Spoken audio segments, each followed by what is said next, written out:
Obviously this is the inaugural stream, right? So if you're here now and this like blows up and I get like millions and millions of followers, you can say I was there at ground zero.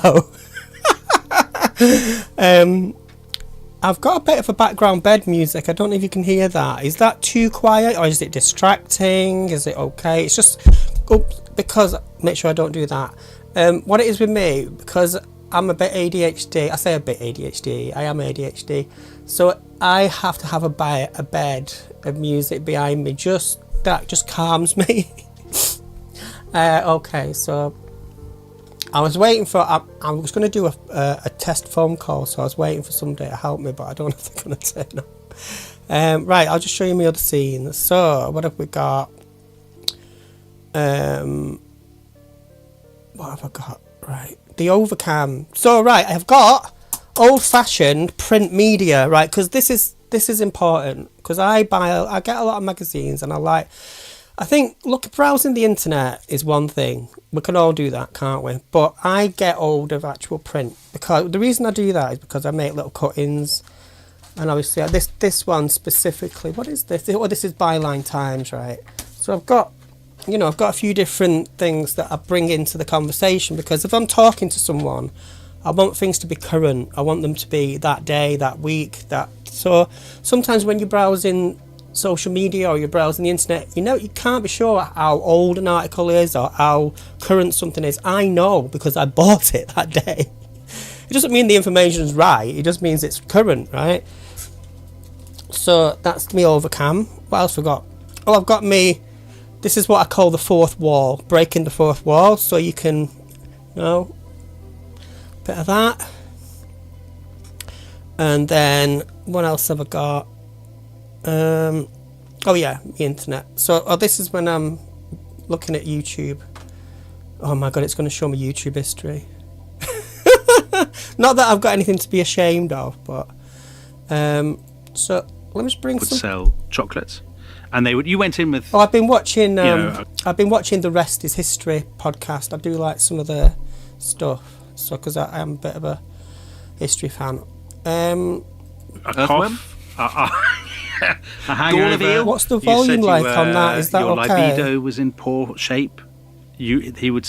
There's nothing like a gall of eel No, to get the blood coursing.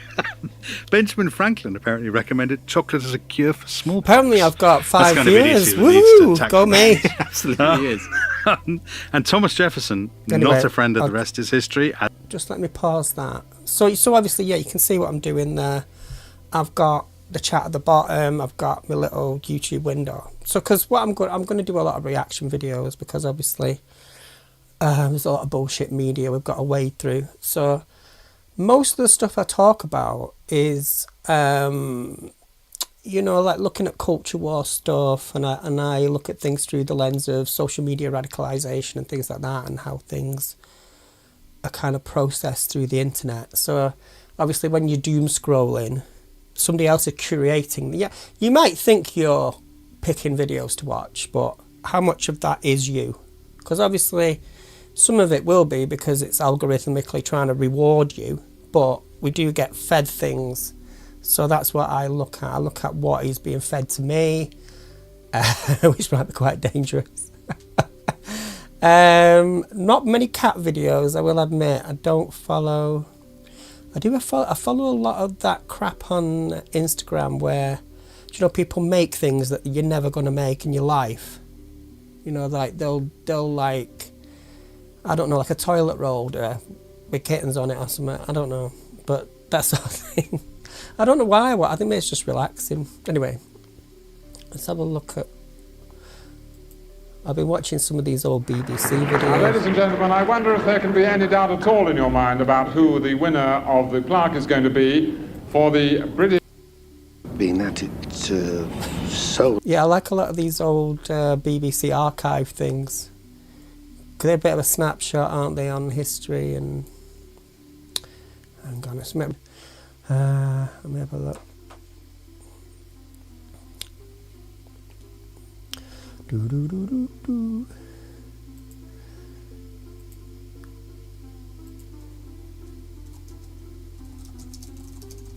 I'm just saying, come on, help me. I'm live now.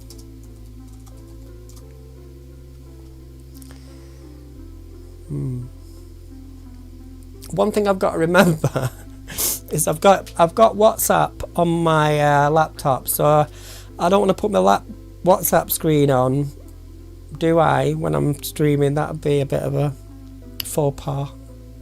Oh shit, where was I? YouTube, there we are. One attractive man, eh? Who could say no? What was this about? Oh, it's about comedy. Like, do you know, like the working man's club culture? Interestingly, that was the first time I ever saw a drag queen, you know, in one of those kind of clubs. Because like where my dad used to go out, in the conservative club, believe it or not, and they used to have a cabaret night on once every... The quality of life. Once every week. And one of the acts was a drag queen. Nobody give a shit then. They don't now. Although I will say the drag queen was racist, so that took the edge off it. You know, it took the shine off it for me.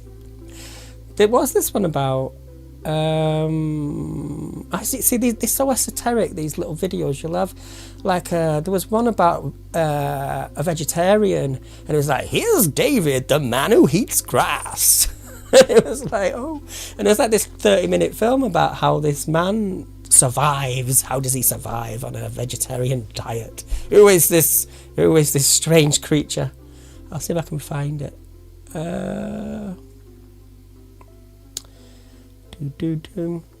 As far as tests go, I don't know if it's going well or not. I'm just hanging on here to see if my friend Christina can pop in. Because what I've done, I've set up on my other laptop, I've got it so people can ring in. So I've got like a phone number for that laptop with its own SIM card and everything. So if somebody rings, if I give out a number, I will not answer unknown numbers. But if I give out the number and put it on the bottom of the screen, I will answer it, which could be quite dangerous.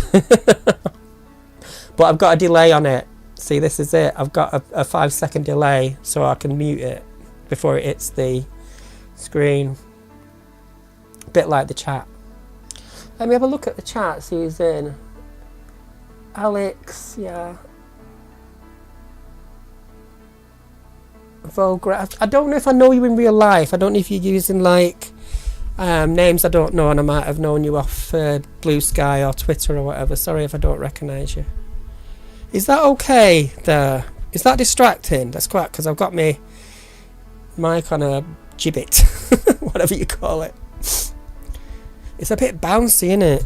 Oh, so I might have to fix that. I might have to get something more rigid. I do like something more rigid. I'm going to dip that background music down a little bit. Right, let's watch some. Let's live react. Where we are. Neil deGrasse Tyson. I do like I got Neil. another explainer for you. Awesome. I wanted to spend some time talking about getting old.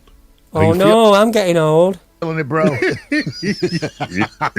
I just had my birthday a few days ago. Okay. You better be older than me. Belated, Chalking them up. You know what? I don't want to say disturbs me. You know what concerns me? Mm-hmm. How much advertising swirls around Nice a person's image. effort to not look old. Okay, yeah. I mean, because we live in a youth-obsessed culture. Correct. So what happens is your value decreases as you appear Oh to my be God! older. Is my value going to decrease? like it could decrease any more than it already is. There's another part of that marketplace that feeds people's urges to look older, like preteens. Yes. Here's how my to put on God. makeup and you can look older. Oh, dude, look at you. This is profound. Go ahead. No, so up to a certain age, They don't the look old. These marketing guys thinks look so that youthful you as look fuck, though, older don't than they? your They, age. Right. I mean, And then you can tell he's older. After a certain age, the market it's not thinks like he that looks you can look decrepit or younger. anything. This is a grift. So I think a lot about this. Okay. You know what though? 'Cause I know I'm going to guess what he's going to say, because he's an astronomer and he's going to say, if I lived on Mars, I would have gone around the Earth less times and I would be off the age I am. That's exactly. And then I ask myself, Imagine if you were born on Saturn, then you would be like 3 or 4 years old. I would be. Don't know about you. how do I feel about getting older? Right. Okay. And let me just give you a little backstory. And then I just think about the age of the universe. As you know, I used to wrestle. Yes. Captain and wow. undefeated in my high school team. This is Very just an excuse, isn't it, for him to show a picture of him looking all buff and fit in his 20s. When I finished wrestling, I also did some dancing. I was a performing member of 3 different dance companies. Oh, wow. And so that probably had the greatest impact on my physiology than anything else. Dancing. The wrestling gives you muscles and strength and stamina. Still waiting but for the Christina. dancing, Coordination, dexterity. it makes you aware of what your body is doing at all times. So I know where my center of mass is and what self-awareness that brings. When I stopped dancing, I said, okay, it's time to get back to work. So I start writing, and I write books. I get my PhD. Well, that's hard work, isn't it? Writing books. This sort of thing. That's Okay. why he looks young. So my life kept going. Not a Very proper important job. fact here. My life kept going. There are people who come later that say, hey, why don't you go on Dancing with the Stars? Wouldn't that be a cool No. Yeah, for you to go on Dance Dance with the Right, Stars? Right, exactly. Yeah. Okay, and I say, no, I used to dance. Come on. That's a chapter of my life. I'm doing other Right, things I'm now. gonna check in Because with I thought about it. Christina So now. you look at that as because going backwards? I need Yes, to know what's backwards. going on here. Yes, Okay. yes. Not that it wouldn't have been fun, Right. but I'd be reaching for a period in my life where I was clearly would have been better able to dance Right. in my dancing prime, because I'm not in my dancing prime now. Oh, she's I'd got be the wrong less than number. that, No, you haven't. but I'd be trying to reach for something that's not entirely accessible to me. Right. Then I thought about it. It'd also be a sign that your career is over. Is that what Oh, bugger. It's a joke, okay, people? And then I thought, and I'm making up this story, but it's not implausible. I'm the football quarterback in high school. Right. And I threw the winning touchdown I'm just messaging in the Christina. final game. State.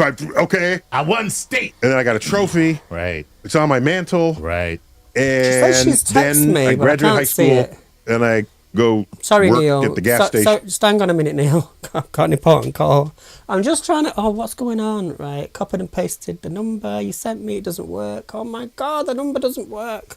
My hotline, Freda's fantasy hotline, doesn't work. Oh, come on. How do we make this work? Oh, for Christ's sake. Right, let me just nip out of here because I'm going to have to go on my other... I'm going to have to go on my other thingy.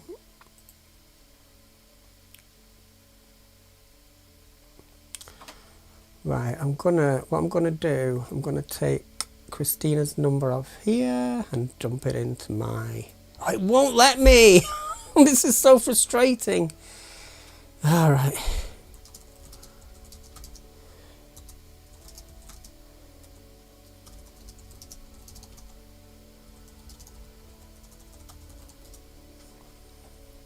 Right, let me get the proper number. Sorry about this. I know it's so exciting for you, watching me bugger about with this.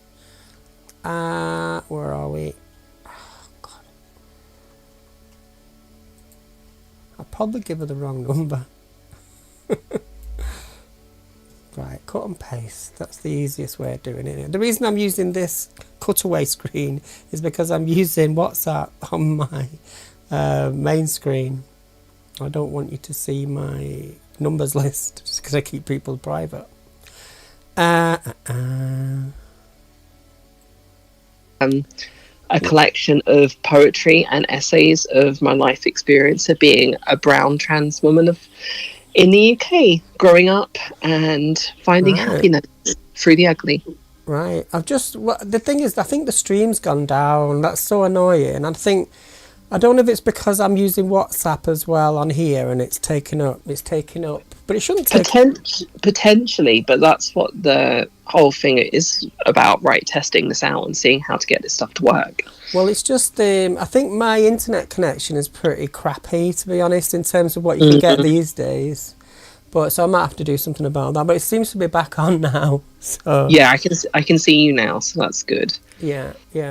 It's just a case of like, because I've got so many things going on here. I've got like 5 screens, and I've got 4 screens. I've got 2 laptops and 2 external screens. Yeah. Yeah, I think your internet's screaming. I think your internet's feeling like it's being like gut punched. Yeah. This is going to be teething problems, so I'm glad we could do this because I'm interviewing Ellie. She's called Sasha now. Sasha Rabushkin. Probably most famous for throwing cold soup on Kelly J. Keane. Yes, it's exactly 3 years ago. And, wow. How has it been 3 years since that's happened? Well, the thing is, I bought tickets for that Kelly J. Keane thing, didn't I? And I got they banned me. Obviously, the Free Speech Union banned me from going because they said I'm disruptive. But whatever. So I wouldn't say you're disruptive. I'd say you're eruptive. Well, they know I'm going to ask difficult questions, like I did at Battle of Ideas. Yeah, but this is the thing, right? And I wrote about this in my book recently. That's what I was talking to you about earlier.